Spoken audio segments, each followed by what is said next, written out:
इथे आता लाखो रुपयाचं नुकसान आहे शेतकऱ्याचं. असं दरवर्षी या शेतकऱ्याचं जर असंच नुकसान झालं तर शेतकरी काय जगेल ना काय राहील.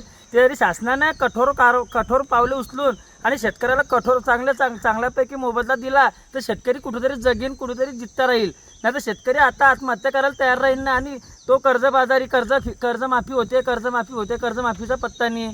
त्याच्यात कर्जमाफी आता कधीची मंजूर झाली, कर्जमाफी व्हायला पत्ता नाही. आता लगेच हे म्हणतील की बा कर्जमाफी जूनमध्ये होणार आहे. काही जूनमध्ये काही नाही. आता जूनमध्ये तर पाऊस चालू झाला आहे, पडझड होते आमची. तर त्याच्यासाठी शासनाने कठोर कारवाई उचलावी आणि शेतकऱ्यांना काहीतरी आर्थिक मदत करावी ही शेतकऱ्यांची विनंती आहे. आणि शेतकरी सगळं लोडकुंडीला आलेला आहे. आता लवकरात लवकर शेतकऱ्याला नुकसान भरपाई मिळावी, हे शासनाने त्याच्यावर दखल घ्यावी लवकरात लवकर. आणि यावर्षी भाव पण चांगले होते आणि नाही असं नुकसान झालं. म्हणजे हे 10,000 खोड होतं, 10 पैकी मोजकं 4-5 खोड उभं आहे फक्त.